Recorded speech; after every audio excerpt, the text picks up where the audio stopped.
Hello students, this is Vivek from Shiv Jyoti Education Group. So today we'll start with the next chapter, which is Kinetic Theory of Gases, which is chapter number 13. इससे पहले हमने अच्छे से thermodynamics पढ़ लिया, thermal properties of matter पढ़ लिया. So we have gone through almost a lot of things जिसमें हमने gases के बारे में बहुत सारी बातें करी. Zeroth law of thermodynamics पढ़ा हमने, first law of thermodynamics पढ़ा, second law of thermodynamics पढ़ा. So in all those what we have gone through is we studied a lot about the nature of gases and specifically ideal gases. मैंने आपको starting में ही बता दिया था जब thermal properties हम लोगों ने शुरू किया था. I told you that in this context जब हम fluids के बाद gases पे आए थे तब मैंने आपको बताया था कि we would be talking about ideal gases. ठीक है, उन आइडियल गैसेस की जो प्रॉपर्टीज थी, जो उसमें जो रेस्ट्रिक्शंस थे, वो भी मैंने आपको बता दिए थे कि what all we need to focus, क्या क्या अज्यूम करके चलते हैं हम, क्या क्या अजम्पशंस होते हैं for an ideal gas. Because जो भी लॉज एंड ऑल जो भी हमने पढ़ा वो सब आइडियल गैस पे को ही फॉलो करते हैं, आइडियल गैस पे ही अप्लाई होते हैं. ठीक है, तो अब इस चैप्टर में हम थोड़ा और पढ़ेंगे. Majorly what we would study about would be kinetic theory. Kinetic theory means जो इसकी शुरुआत कुछ ऐसे हुई कि स्टार्टिंग में जैसे जॉन डाल्टन ने हमें बताया था एटम के बारे में, तो till that time what we knew was all about atom. क्या भाई एटम एग्जिस्ट करता है, हमने तो ये तक मान लिया था. इनके जो पोस्टुलेट्स थे उसमें ये तक था कि atom is not further divisible. ठीक है, जबकि बाद में हमने देखा इलेक्ट्रॉन, प्रोटॉन, न्यूट्रॉन ये सब की डेवलपमेंट्स हुए, खोज हुई. ओके, सो आफ्टर दैट ये भी पता लगा कि एटम जो कंबाइन होते हैं उससे मॉलिक्यूल्स बनते हैं और क्या क्या चीजें होती हैं. तो ये फाउंड आउट होने के बाद, एटम के आने के बाद कुछ साल बाद ये मैक्सवेल एंड बोल्ट्जमैन, ये दो साइंटिस्ट थे, इन्होंने बेसिकली काइनेटिक थ्योरी को जनरेट किया. एंड काइनेटिक थ्योरी में मेजर जो इन्वॉल्वमेंट है वो इन दोनों का ही है. अब कंडीशन वॉज कि काइनेटिक थ्योरी क्यों नाम दिया गया. It is about gases. Gases में काइनेटिक का मतलब क्या, तो ये चीज आपको समझ में अच्छे से आनी चाहिए कि गैसेस में काइनेटिक का मतलब ये है. काइनेटिक मींस आपको मालूम है कि when something is in motion, जब भी मोशन की बात आती है तो काइनेटिक पिक्चर में आता है. तो बेसिकली काइनेटिक एनर्जी भी कब पिक्चर में आती है, जब मोशन होता है. तो बेसिकली यहां पे हम वही बात करेंगे कि जो मॉलिक्यूल्स हैं गैस के, जो मॉलिक्यूल्स हैं काइनेटिक थ्योरी में इसी बारे में बात की गई है कि जितने भी मॉलिक्यूल्स हैं, मॉलिक्यूल्स ऑफ आइडियल गैस या कोई भी गैस देख लो आप, तो वो मॉलिक्यूल्स कंटिन्यूअस मोशन में है. दोज आर मूविंग कंटिन्यूअसली, मतलब वो कॉन्स्टेंटली मूव कर रहे हैं. ओके, अब आपने देखा है कि अब आप बोलोगे सर फिर काइनेटिक थ्योरी ऑफ गैसेज ही क्यों आया, सॉलिड्स, लिक्विड्स ये सब भी तो आ सकता था. तो दैट इज, अब आप थोड़ा सा बैक जाके अपने ही स्टेटमेंट को सोचो. काइनेटिक के बारे में बात कर रहे हैं, मतलब जिसमें मॉलिक्यूल्स मूव कर रहे हैं. सो सॉलिड्स देख लो आप, सॉलिड्स में जो इंटरनल मॉलिक्यूल्स होते हैं दे डू नॉट मूव, बिल्कुल सॉलिड रहते हैं. लिक्विड में बहुत कम मूवमेंट होता है as compare to gases. Gases में जो मूवमेंट होता है इट इज रैंडम मूवमेंट. मतलब हमने अभी, मैंने पिछले जो चैप्टर था उसमें आपको बताया भी था, when we talk about the velocity in this case, तो क्या होगा, उसके बाद तीन डायमेंशंस होते हैं, x, y, z, कहीं भी जा सकता है वो, ये भी हमने डिस्कस किया था. ठीक है, तो इसमें भी वही चीज है कि जो मॉलिक्यूल्स हैं वो कॉन्स्टेंटली मूव कर रहे हैं एक गैस के. ठीक है, तो उसी मूवमेंट से पैदा होने वाले इफेक्ट्स या उसी मूवमेंट से जनरेट होने वाली चीजों को इसमें डिस्कस किया गया काइनेटिक थ्योरी. इसीलिए इसका नाम दिया गया काइनेटिक थ्योरी ऑफ गैसेस. ठीक है, अब सबसे इंपॉर्टेंट चीज इसमें जो अजम्पशन लिया जाता है, this is the most important thing. Assumption क्या लिया जाता है, that there is no intermolecular force in ideal gases. Means इनके मॉलिक्यूल्स जो हैं वो मूव तो कर रहे हैं कॉन्स्टेंटली, रैंडमली, इधर उधर कहीं भी मूव कर रहे हैं, बहुत भयंकर मूवमेंट होता है उनमें. ठीक है, बट उनके बीच में इंटरमॉलिक्यूलर फोर्स नहीं होता है. समझ में आ गया, there is no intermolecular force. ये अजम्पशन लेके चलते हैं हम. वैसे ऐसा पॉसिबल नहीं होता है. You can also understand real gases में इट्स नॉट पॉसिबल. अभी हम देखेंगे कि रियल गैस और आइडियल गैस के नेचर में कैसे फ्लक्चुएशन आता है. ठीक है, सो ये मान के चलते हैं हम. इसी से रिलेटेड दो कंसेप्ट आते हैं, एक मीन फ्री पाथ और एक एवरेज रिलैक्सेशन टाइम. तो ये दोनों कंसेप्ट बहुत इंपॉर्टेंट है। इसके लिए आपको थोड़ा और पीछे जाना पड़ेगा। हमने बात की थी कोलिजन्स के बारे में। अब आप सिंपल सा लॉजिक समझो, कोलिजन्स आपने मोशन वाले चैप्टर में पढ़ा था। आप इतना समझने की कोशिश करो कि जब भी, अब हमने बोला कि मॉलिक्यूल्स रैंडमली मूव करते हैं, अब कोई इधर जा रहा है, कोई इधर जा रहा है, हैफेजार्ड वे में इधर उधर घूम रहे हैं, होगा क्या? आपस में टकराएंगे, कोलिजन होंगे, ठीक है। कि ये जो मूवमेंट होता है इनका, ये जो मॉलिक्यूल्स का मूवमेंट है, इतने सारे मॉलिक्यूल्स हैं और सबका इतना ज्यादा डायमेंशन में मूवमेंट होता है कि हमें इंडिविजुअली हम बात नहीं कर सकते इसमें जो मॉलिक्यूल्स हैं इनके बारे में। तो इसीलिए we talk about average values. याद रखना, आइडियल गैस में अब मोस्टली आप जो कैलकुलेट करोगे, जो भी चीजें देखोगे, वो एक एवरेज कैलकुलेटेड वैल्यू होती है, ठीक है। तो क्या होता है, जैसे मान लो कि ये गैस मॉलिक्यूल्स हैं, ऐसे ऐसे स्कैटर्ड हैं ये, ठीक है। ये कोई ना कोई कहीं भी रखा हुआ है, ठीक है। अब ये मॉलिक्यूल मान लेते हैं, इसने चलना स्टार्ट किया, ये पहले जाके इससे टकराया, फिर आया, फिर इससे टकराया, फिर आया, फिर इससे टकराया, फिर इससे टकरा के, फिर इससे टकरा के फाइनली वो कहीं और गया। मान लो ये पाथ इसने अगर फॉलो किया, तो बेसिकली यहां से चलने के बाद पहला कोलिजन इसका यहां पे हुआ, इसके बीच में जो डिस्टेंस आया उसको हम मान लेते हैं λ1। फिर अगले कोलिजन से पहले तक उसने जितना डिस्टेंस ट्रेवल किया उसको हम मान लेते हैं λ2। लैम्डा एक सिंबल है, सिंपल, अभी आगे देखेंगे क्यों, कैसे आया ये सिंबल। फिर अगले कोलिजन से पहले उसने λ3 ट्रेवल किया, फिर λ4 ट्रेवल किया, ऐसे करते करते डॉट डॉट डॉट यहां तक पहुंचते पहुंचते उसने λn ट्रेवल किया अपने अगले कोलिजन से पहले। यानी कि ये वो डिस्टेंस हुआ जिसमें ये फ्री था, जिसमें ये किसी से नहीं टकराया। अब इसको ऐसे समझो, आप एक ट्रैफिक वाली रोड पे जा रहे हो, ट्रैफिक वाली रोड पे जा रहे हो तो क्या होगा, कभी आप इधर से यूं घूम रहे हो, कभी यूं घूम रहे हो, कभी यूं घूम रहे हो। तो बेसिकली हर एक ऑब्स्टेकल से पहले कुछ एक रास्ता है जिसमें आप सांस ले पा रहे हो कि हाँ चलो ठीक है, एक फ्री पाथ है वो, ठीक है। तो इसलिए ये λ1, λ2, λ3 जो भी हमने बोला, दीज आर फ्री पाथ्स, ठीक है। और इतने सारे हैं। अब ये तो एक मॉलिक्यूल की बात कर रहे हैं, मॉलिक्यूल हमारे पास कितने सारे हैं, बहुत सारे, n, एक मोल मान के चलो आप तो, या n मोल मान के चलो, मोल n मोल्स। तो एक मोल में कितने होते हैं, 6.023 इंटू 10⁻23। तो एक मोल में 10⁻23 होते हैं, तो n मोल्स में कितने हो गए, इमेजिन करो। तो इसीलिए एवरेज लिया जाता है इनका। तो ये जितने भी ये जितने भी फ्री पाथ्स हैं, इन सबका हम ले लेते हैं एवरेज। क्या ले लेते हैं, एवरेज। एवरेज यानी कि मीन।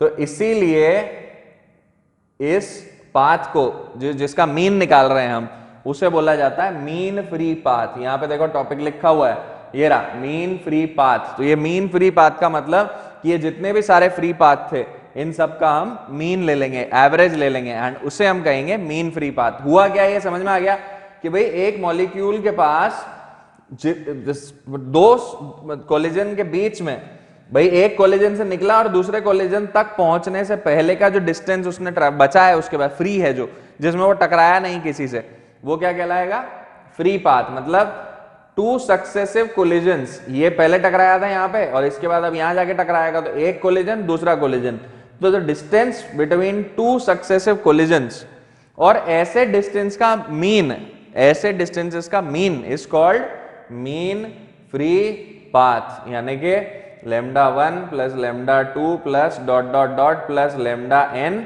अपॉन n, ठीक है। ये कहलाता है mean free path. Mean free path मतलब फ्री पाथ का मीन। तो फ्री पाथ कितने थे हमारे पास, λ1, λ2, λ till n, ठीक है, और अपॉन n, ऐसे निकलता है, ठीक है। अब मान लो ये जो फ्री पाथ था, इसमें जो इसको टाइम मिला, वो क्या टाइम था, मैंने आपको बोला था, उसमें आपने रिलैक्स हो गए, सांस ले लिया आपने, रिलैक्स हो गए ना। तो इसीलिए ये जो टाइम होता है ना बिटवीन टू सक्सेसिव कोलिजन्स, इसे बोला जाता है रिलैक्सेशन टाइम, ठीक है। क्या बोला जाता है, रिलैक्सेशन टाइम, रिलैक्सेशन टाइम, इसे बोला जाता है रिलैक्सेशन टाइम। और इसको टाओ से डिनोट करते हैं, जैसे टॉर्क था ना, टॉर्क, ऐसे डिनोट करते हैं। तो ये जितने भी थे λ1, λ2, λ3, उन्हीं के हिसाब से यहाँ पे टाओ का भी एवरेज निकलेगा, टाओ मीन।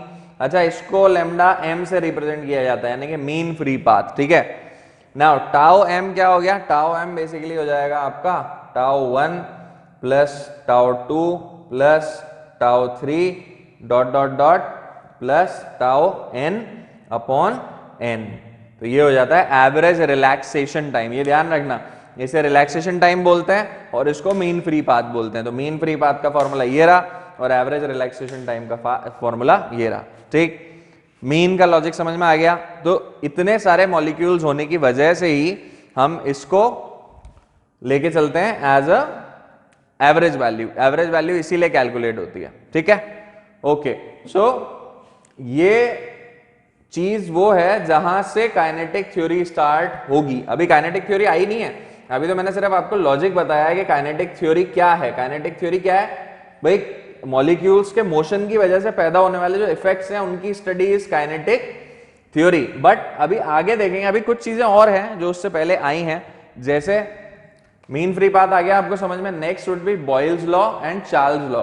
इन लॉज के बाद जाके काइनेटिक थ्योरी के फंडे आएंगे, उसमें बहुत सारे अजम्पशंस हैं। We will discuss about those assumptions. Okay, so Boyle's law और चार्ल्स लॉ, ये दो इंपॉर्टेंट लॉज थे जिन्होंने हमें ये बताया कि एक्चुअल गैसेस या एक्चुअल एक्सपेरिमेंट्स के जो रिजल्ट्स थे और जो आइडियल गैस में अजम्पशन वाले रिजल्ट्स थे वो कैसे डिफर कर रहे थे। देखो, बॉयल्स लॉ ने बोला कि at constant temperature, which means in an isothermal process, when we keep the temperature constant, तो वॉल्यूम जो होगी that would be inversely proportional to pressure, और we can also say PV equals to constant होगा। अब याद आ रही होंगी चीजें, पुरानी चीजें याद है इसलिए इनको डायरेक्टली समझ सकते हो। तो पीवी इक्वल्स टू कांस्टेंट का हमने बनाया ग्राफ। भाई PV equals to constant inverse proportion का ग्राफ हमें मालूम है रेक्टेंगुलर हाइपरबोला टाइप का आता है, ये इस तरह से आता है। ठीक है, तो P और V का ग्राफ जो है वो आएगा इस तरह से। बट हमने क्या नोटिस किया, अब समझो ये जो डॉटेड लाइन है ना, ये डॉटेड लाइन आपको बता रही है रियल गैस।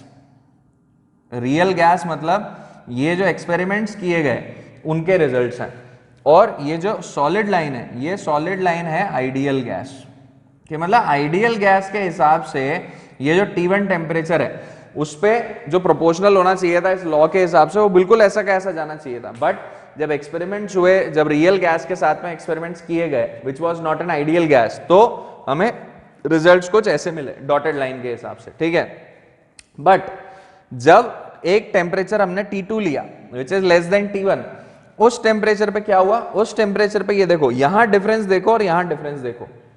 गेटिंग, ये जो आइडियल गैस है उसका बिहेवियर है, बट रियल गैस ने जो बिहेवियर दिखाया वो देखो, यानी कि इसमें डिफरेंस कितना है ये देखो, और यहां पे डिफरेंस कम है। तो बेसिकली आप ये समझ सकते हो कि when T1 is greater than T2 तब रियल गैस और आइडियल गैस का बिहेवियर फिर भी मिलता जुलता है। ठीक है, बट इसका मतलब ये समझो कि real gases start behaving like ideal gases as we increase the temperature.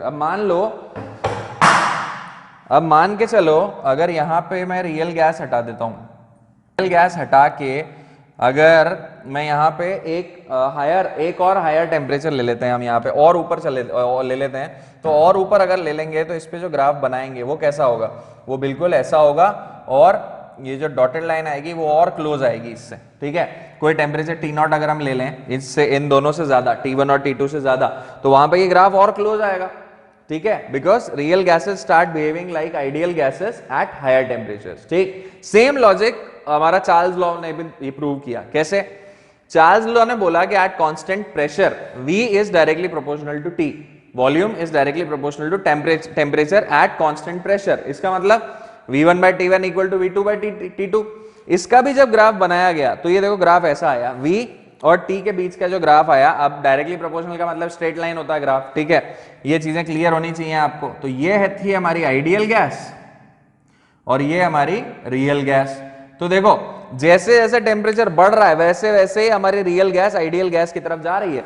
ये आइडियल गैस है और ये रियल गैस का बिहेवियर है। तो देखो जैसे जैसे टेम्परेचर बढ़ा रहे हैं वैसे वैसे ग्राफ जो है दोनों मीट होने जा रहे हैं, यानी कि basically real gas is getting a behaviour of the sort of ideal gas. ठीक है, real gas is starting to behave like ideal gas. Okay, तो these both laws show that कि हमारा जो ये गैसेस का बिहेवियर है, it is just because the assumptions. भाई हम अज्यूम कुछ और करते हैं कि गैस ऐसा बिहेवियर दिखाए, बट रियल बिहेवियर कुछ और है।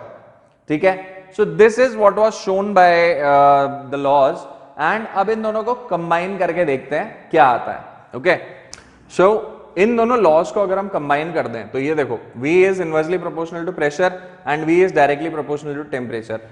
एक सबसे इंपॉर्टेंट चीज आप ये भी समझो, अब रोड पे मान लो आप रोड पे चल रहे हो, ठीक है, अब हमने बात करी कि हाँ भैया ये एरिया जो है सबके अपने अपने स्टेट में अलग अलग एरियाज होते हैं कि ये एरियाज जो है A1 एरिया मान लो ये बहुत ज्यादा पॉपुलेटेड है तो यहाँ पे तो ट्रैफिक जाम लगा ही रहता है। एक दूसरा एरिया है वो तो वहां पे ऐसा है कि वहां का जो it is a centre basically कि बहुत सारे लोग वहीं पे आके मिलते हैं या बहुत सारे जगह का ट्रैफिक वहां आके मिलता है तो वहां पे और ज्यादा ट्रैफिक है। तो ये दोनों जो रूट्स हैं जहां पे ट्रैफिक अलग अलग है वहां पे क्या हो रहा है, वहां पे भाई जो ज्यादा पॉपुलेटेड एरिया है वहां पे जो कोलिजन्स हैं या जो एक्सीडेंट्स हैं वो होने की पॉसिबिलिटी भी ज्यादा है, सीधी सी बात है। तो बेसिकली जितने ज्यादा लोग उतने ज्यादा पॉल्यूशन, उतने ज्यादा एक्सीडेंट्स और उतना ज्यादा pollution, everything would be dominated by the number of entities basically.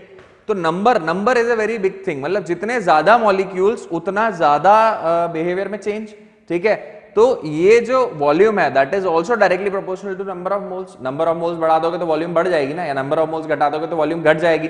तो ये भी एक प्रॉपर्टी होती है जो हमें ध्यान रखनी होती है, that it is directly proportional to the number of moles. Okay, इन तीनों को कंबाइन करने तो we'll get V is directly proportional to NT by P, which also says that, इसका एक स्टेटमेंट ये भी आता है, this implies that PV upon NT equals to एक कांस्टेंट हो जाता है, ठीक है। इसे इक्वेशन ऑफ स्टेट भी बोला जाता है, ठीक है। और इसी से ये जो कांस्टेंट है बेसिकली ये होता है R, that is universal gas constant. R is universal gas constant, ठीक है ना। इसकी वैल्यू सब डिस्कस कर चुके हैं हम लोग, ठीक है। तो ये इक्वेशन क्या बनती है, PV इक्वल्स टू nRT, ये पढ़ रखी है आपने, यू नो वेरी वेल। इसे आइडियल गैस इक्वेशन बोलते हैं और ये इस तरह से डेराइव होती है, ठीक है। तो इस चैप्टर में हम यही पढ़ने वाले हैं डिटेल में, ठीक है। So this was all about Boyle's law and Charles law. Now let's move on to kinetic theory, we will discuss the postulates of kinetic theory now. So kinetic theory, अब काइनेटिक थ्योरी एक बहुत बड़ी चीज है। Kinetic theory मतलब पूरा everything related to molecules का movement, ठीक है। अब उससे रिलेटेड कुछ स्पेसिफिक पोस्टुलेट्स हैं जो आपको ऐसे के ऐसे ही याद करने हैं, दीज आर लाइक रूल्स, ठीक है। ये कुछ रूल्स हैं, जो रूल्स हैं, अजम्पशंस हैं मान लो आप, जो हमें मान के चलने हैं when we talk about any phenomena of kinetic theory, ठीक है। पहला पोस्टुलेट कहता है कि molecules of same gas are identical, molecules of the same gas are identical, mass, shape, size उनका जो होता है वो सेम होता है एक पर्टिकुलर गैस का। Molecules of the same gas are identical, real gas में ऐसा जरूरी नहीं होता, ठीक है। It is an assumption basically, ठीक। Next we have molecules are constantly in random motion. ये वाला टॉपिक बहुत इंपॉर्टेंट है, ये हम पहले भी डिस्कस कर चुके हैं, इसको अभी मैं आपको डिटेल में बताऊंगा कि इसके बारे में हमने पहले भी क्या बात की थी। याद हो तो कॉन्स्टेंटली इन रैंडम मोशन ये हम बात कर चुके हैं, तभी काइनेटिक थ्योरी पिक्चर में आई। अब वो पिक्चर कैसे आई, वो ऐसे आई कि जो फाइनल वेलोसिटी है किसी भी मॉलिक्यूल की वो क्या है, वो x, y और z कंपोनेंट का समेशन है। वेक्टर आप निकाल सकते हो, if I give you 3 vectors तो अकॉर्डिंगली आप उसका रिजल्टेंट निकाल लोगे, ठीक है। तो this also deals with the same thing, ठीक। अभी आगे देखेंगे इस पॉइंट को। अभी नेक्स्ट पॉइंट देखो, it says all the collisions are elastic in nature, elastic collision, plastic collision, inelastic collision, ये सारा किसको पता होगा, जिसने वो चैप्टर अच्छे से रिवाइज किया होगा उसको तो याद होगा, जिन्हें याद नहीं है वो एक बार जाके जल्दी से रिवाइज कर लेना, रिवाइज करके फिर देखोगे तो आपका वो चैप्टर भी रिवाइज हो जाएगा, it would be additional benefit. तो आप ये समझो कि all the collisions are elastic in nature. Elastic का मतलब क्या होता है, इलास्टिक का मतलब ये है, ये फेंका दीवार पे लगा, सेम वेलोसिटी से वापस आ गया, कोई लॉस ही नहीं हुआ, ठीक। मतलब no loss of kinetic energy and momentum, कोई लॉस नहीं होता उसमें। अगर mv मोमेंटम से जा रहा है तो माइनस mv मोमेंटम से वापस आ जाएगा, ठीक है। ओके, तो ये मान के चलते हैं हम, जबकि ऐसा नहीं होता भाई। मॉलिक्यूल्स हैं, अब 2 मॉलिक्यूल्स आपस में कोलाइड कर रहे हैं, बहुत रैंडम घूम रहे हैं एकदम तेज स्पीड में, आप समझ सकते हो। आप खुद इतना सा सोचो कि जब हम गैस को, पानी को इवेपोरेट करते हैं, पानी रखा आपने गैस पे, आपने गैस ऑन करी, क्या होता है, स्टार्टिंग में एकदम वो हीट होने लगता है धीरे धीरे धीरे, लेकिन एक बार जब इवेपोरेशन स्टार्ट हो गया तो वो कितना स्टीम कैसे कैसे निकलने लगती है एकदम स्पीड में, एज इफ इट इज जैसे बच्चों की छुट्टी हो गई हो स्कूल से, एकदम फुल स्पीड में भागते हैं जैसे, बिल्कुल वैसे के वैसे वो स्टीम निकलती है। तो गैस का मूवमेंट ही ऐसा होता है, एकदम रैंडम, ठीक है। जैसे आपने कभी कभी अगर एग्जाम्पल देखे हो तो टायर बर्स्ट देखा होगा आपने, अगर कहीं पे एक टायर है उसमें जब बहुत ज्यादा एक्सेस हवा भर जाती है, या ट्यूब है वो जब फटता है तो कितना मतलब कितनी सारी गैस एक साथ निकल जाती है। इवन गैस सिलेंडर्स के जो केसेस आते हैं कई, क्या है उसमें इतना ज्यादा कैसे एक्सप्लोजन हो जाता है, ठीक है। ये आप थोड़ा सा आप सोच सकते हो, आप गुब्बारा है, एक गुब्बारा ही फटता है तो कितनी तेज आवाज आती है, गेटिंग। तो ये सारे एग्जांपल्स हैं विच शोज कि नहीं गैस के एकदम रिलीज होने से कितनी चीजें एक्सटेंसिव चीजें हो सकती हैं, ठीक है। तो बेसिकली ये सही नहीं है, मतलब इट्स जस्ट एन अजम्पशन। इसी तरह से समझना, इस पे क्वेश्चन मत लाना दिमाग में, ठीक है। ये समझो कि ये अजम्पशंस मान लिए गए कि भाई जो कोलिजन्स हैं those are elastic in nature और कोई काइनेटिक एनर्जी या कोई मोमेंटम का लॉस नहीं होगा इस केस में, ठीक है। नेक्स्ट अजम्पशन जो है इट इज प्रेशर। एक कंटेनर है उसमें हमने गैस भर दी, ऊपर से मूवेबल पिस्टन लगा दिया, नीचे से हीट करा तो क्या हुआ, एक्सपैंड हुई ना, प्रेशर लगा उस पिस्टन पे तभी तो वो प्रेशर वो ऊपर गया, अगर मूवेबल पिस्टन है तो, ठीक है। तो इसी तरह से प्रेशर जो इस गैस का होगा it is due to the collisions. कौन सा कोलिजन, जो मॉलिक्यूल्स उस कंटेनर की वॉल पे जाके जब कोलाइड होंगे, कोलाइड होने की वजह से उस पर प्रेशर एक्ट करेंगे, प्रेशर डालेंगे। प्रेशर होता क्या है, फोर्स पर यूनिट एरिया। अब ये जाके टकराया, इसके मोमेंटम में चेंज आया तो rate of change of momentum नहीं तो फोर्स होता है, तो फोर्स मिल गया। एरिया जितने एरिया पे वो लग रहा है तो फोर्स अपॉन एरिया हो गया प्रेशर, ठीक है। Pressure is due to the collisions of molecules with the walls of the container, okay. Next ये समझ के चलो कि pressure is directly proportional to the number of collisions of the molecules per unit area. भाई सीधी सी बात है, pressure जो एक्ट होना है वो तो डायरेक्टली प्रोपोर्शनल होगा ही सही, कितने नंबर ऑफ मॉलिक्यूल्स जाके हिट कर रहे हैं उस वॉल से रेगुलरली पर यूनिट एरिया, उस पर डिपेंड करेगा ये, ओके।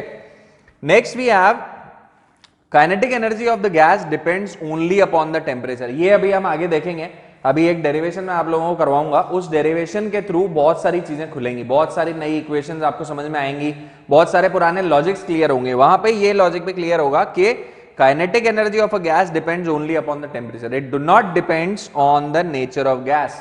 गैस कौन सी है इस पे डिपेंड नहीं करता, it totally depends on the temperature, ठीक है, okay. Next, volume of the gas molecules is negligible when compared to the volume of gas. इनके कहने का मतलब ये है कि ऐसा समझो कि आपका कमरा है, ठीक है, उस कमरे में मैं एक गैस लाया, ठीक है, और मॉलिक्यूल्स हैं उसके बहुत सारे, इतने से मतलब एक कंटेनर में यूं भर के ले आया, छोटे छोटे मॉलिक्यूल्स हैं उनको भर के ले आया।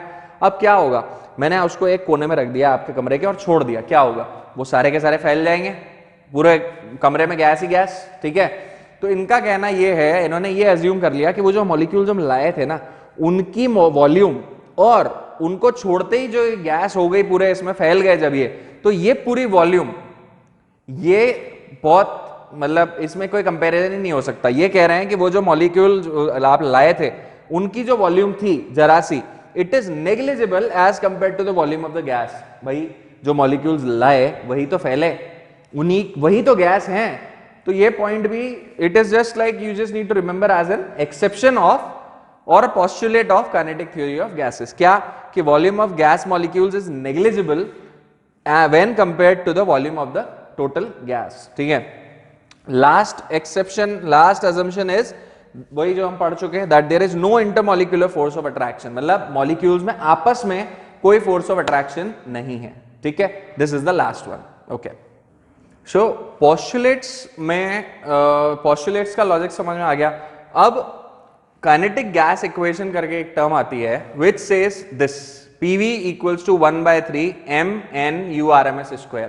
पढ़ के काफी चीजें समझ में आ गई होंगी apart from URMS, pressure, volume, mass, number of moles and URMS। अब ये URMS क्या है, मैंने बोला था उसमें पोस्टुलेट जब मैं पढ़ा रहा था तब मैंने बोली थी कि ये मोशन वाली जो चीज है ये अभी हम डिस्कस करेंगे, ये उसी से रिलेटेड चीज है। देखो मोशन में जो एक चीज मैंने बताई थी, अभी इसको मत देखो ये एलियन टाइप लगेगा, लॉजिक समझो। मैंने आपको एक चीज बोली थी कि भैया ये जो मोशन है इनका वो हर डायरेक्शन में हो रहा है, मॉलिक्यूल का मोशन हर डायरेक्शन में, मतलब x, y, z तीनों डायरेक्शन में मोशन है, यानी कि तीनों डायरेक्शन में वेलोसिटी का कंपोनेंट है। यानी कि अगर मैं बोलूं इसकी वेलोसिटी फाइनल u की बात करें अगर कोई वेलोसिटी की, तो वो क्या हो सकता है, ux i cap plus uy j cap plus uz k cap, ये हो जाती है इसकी वेलोसिटी, हर कंपोनेंट में वेलोसिटी है इसकी, ठीक है।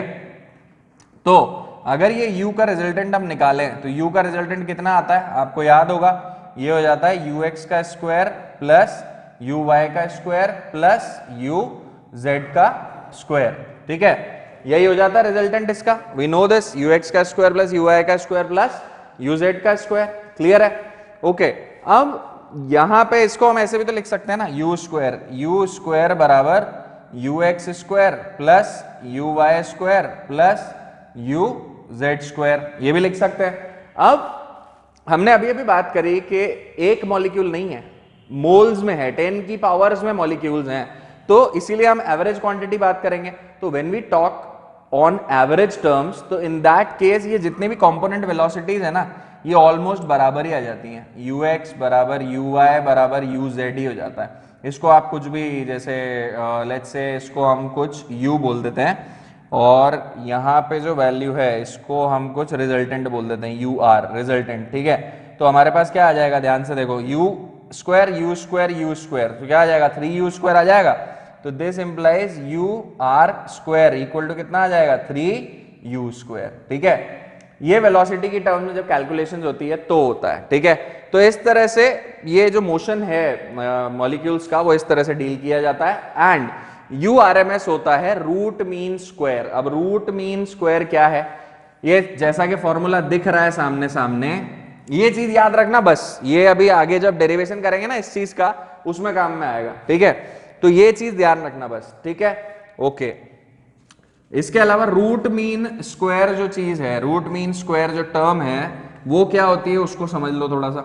ये हम पहले भी डिस्कस कर चुके हैं, रूट मीन स्क्वायर किसी ना किसी चीज में हमने पहले भी डिस्कस किया हुआ है, उसमें मैंने आपको बताया था, पहले स्क्वायर करो, ये लिख लो ना इसको, रूट मीन स्क्वायर, RMS मतलब रूट मीन स्क्वायर वैल्यू, ठीक है।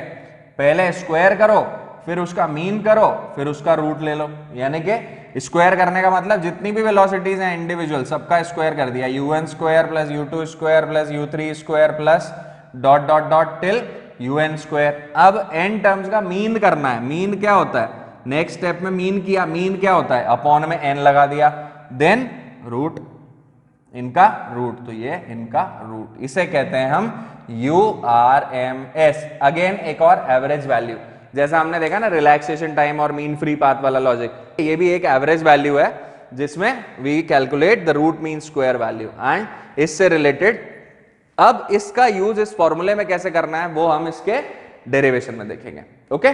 So this was all about kinetic theory, उसके पोस्टुलेट्स, लॉज जो रिलेटेड थे एक्चुअल आइडियल गैस के फॉर्मेशन से, आइडियल गैस के जो भी मैनिपुलेशंस हैं, जिस तरह से ये मूव करते हैं, मॉलिक्यूल्स का जो मूवमेंट होता है, it was all about this, कैसे काइनेटिक थ्योरी स्टार्ट हुई, ओके।